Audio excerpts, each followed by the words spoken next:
When people talk about Nigeria's most developed cities, they mention Abuja, they mention Port Harcourt, they mention Lagos. But what if the real story is happening somewhere else, quietly, strategically, and powered not by government, but by people? Today we break it down city by city, sector by sector, to answer one bold question. Are Southeast cities actually the most developed in Nigeria?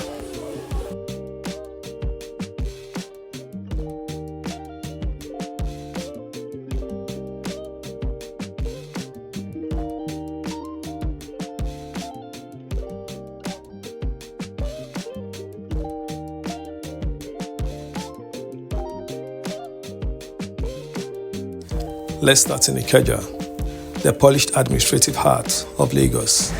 Government buildings, corporate offices, international airports, and planned roads define Ikeja. But then there is Aba. Aba doesn't try to impress you with government structures. It overwhelms you with raw economic energy.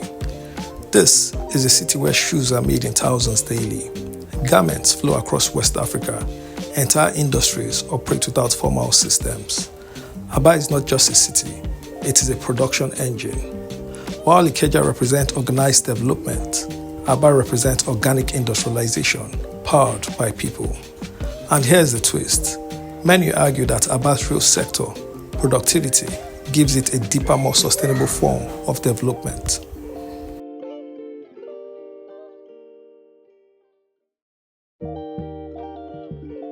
Welcome to Ikeja, the administrative and industrial backbone of Lagos. Corporate headquarters, tech hubs, manufacturing zones. Ikeja represents structured industrial development. But then we arrive in Aba. This is where things change. Aba is not structured like Ikeja. It is alive. Thousands of small and medium-scale industries, shoes, leather goods, garments, fabrication, all happening at once. No central control, no formal system, yet massive output. Aba is proof that industrialization does not always need permission. Sometimes it just needs people.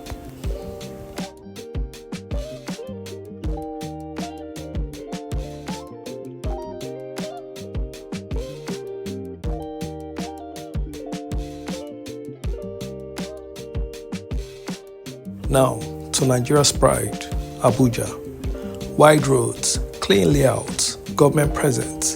Abuja is modern, no doubt. But then comes Enugu, a city once known as the coal city, now quietly evolving into one of the most livable cities in Nigeria. Enugu offers consistent urban planning, lower congestion, growing real estate, cultural identity and stability. While Abuja is built on government power, Enugu is growing on social stability and livability. As for many Nigerians, especially families and retirees, that matters more.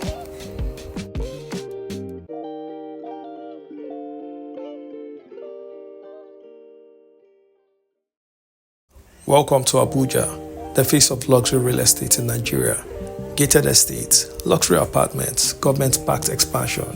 Abuja is clean, modern, and highly planned. But then there is Enugu, a city rising quietly in the real estate space. Enugu offers something different: affordable housing, rapid urban expansion, calm, livable environment. While Abuja is driven by high-end investment, Enugu is driven by accessible growth and livability. And increasingly, people are choosing comfort over prestige.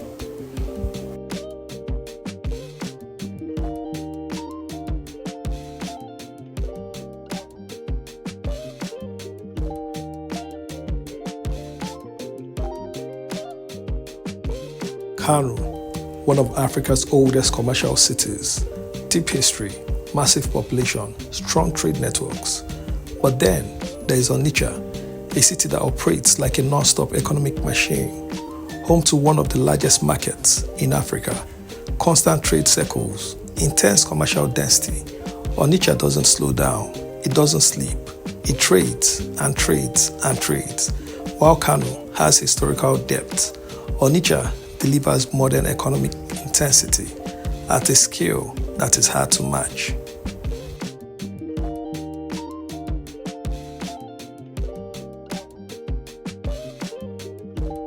Welcome to Kano, a city with centuries of trade history.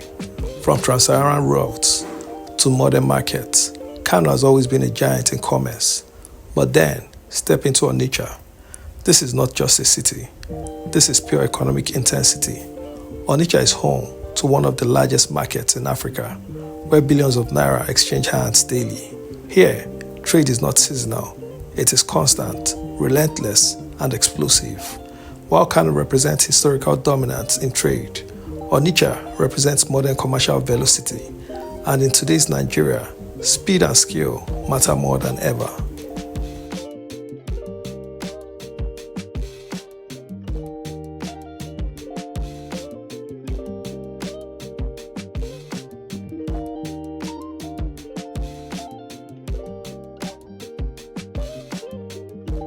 Port Harcourt, the oil capital of Nigeria, heavy industry, corporate presence, and wealth. But then, Owerri enters the conversation, a city often underestimated, yet one of the most socially vibrant urban centers in Nigeria. Owerri thrives on hospitality, entertainment, tourism, and youth-driven economy. It may not have oil, but it has energy, and sometimes that energy builds a city faster than resources ever could.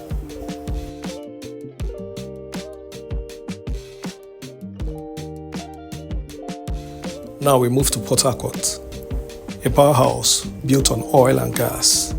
Refineries, multinational companies, and heavy industry define this city. It is wealth, it is infrastructure, it is corporate Nigeria. But then we enter Owerri, completely different energy. Owerri is not about oil, it is about people, lifestyle, and experience. Hotels, lounges, nightlife, and tourism. Owerri has quietly become one of Nigeria's top hospitality cities. While Port Harcourt dominates in industrial strength, Owerri thrives in human-centered development. And in a modern economy, that balance is powerful.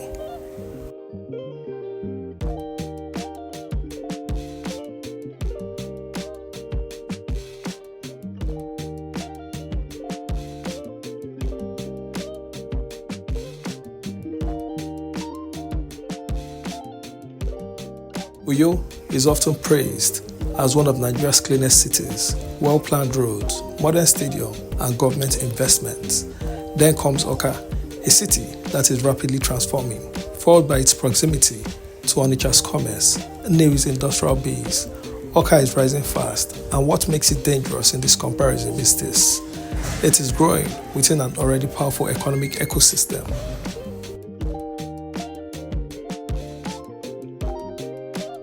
Uyo is often praised as a model city. Clean streets, organized layout, government-driven transformation. It is one of Nigeria's most visually impressive cities. But then comes Awka, a city rising not from government alone, but from economic proximity and regional power. Awka benefits from the commercial force of Onitsha, the industrial strength of Nnewi, a rapidly expanding urban population. Awka is not just growing, it is being pulled upward by an entire ecosystem, and that kind of growth is hard to stop.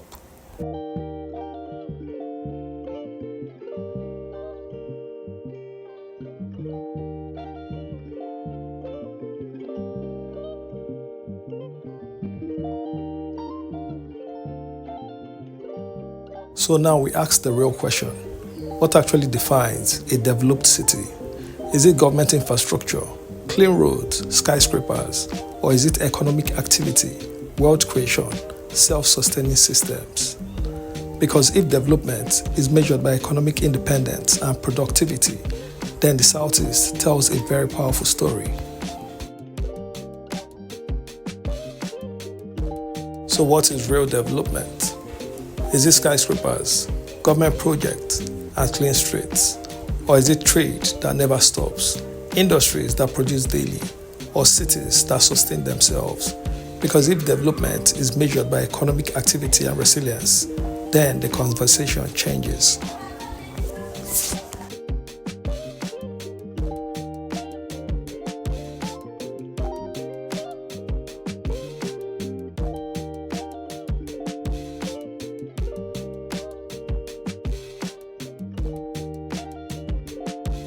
There is something unique about cities in Southeast Nigeria. They are not built around government. They are built around people. Markets become industries. Streets become supply chains. Communities become economic networks. This is development from the ground up. Here's what makes Southeast cities different. They are not built around oil. They are not built around government. They are built around people, networks, and enterprise. From Onitsha to Aba, you see the same pattern: self-driven development.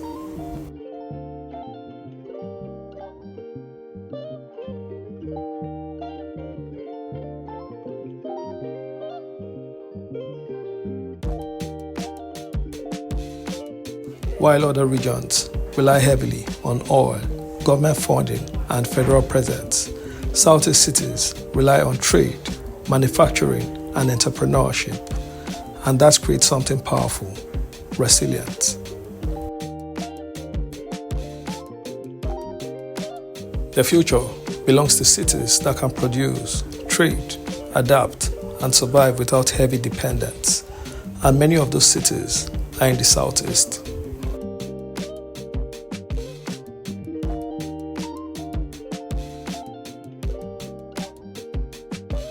Here's the truth many avoid. Some cities look developed, but depend heavily on external funding. Others look chaotic, but are economically alive. And when you look deeper, you begin to see where the real strength lies.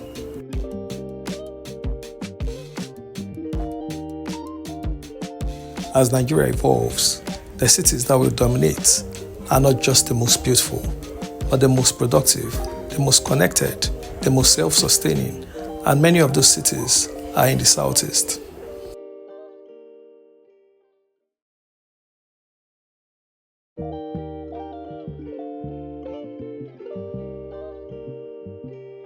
So now, the question is yours. Which cities do you think are truly the most developed in Nigeria? Is it the structured capitals or the unstoppable economic engines of the East? Drop your thoughts in the comments. And if you enjoyed this deep dive, don't forget to like, subscribe, and share this video, because the story of Nigeria is changing and you don't want to be the last to see it.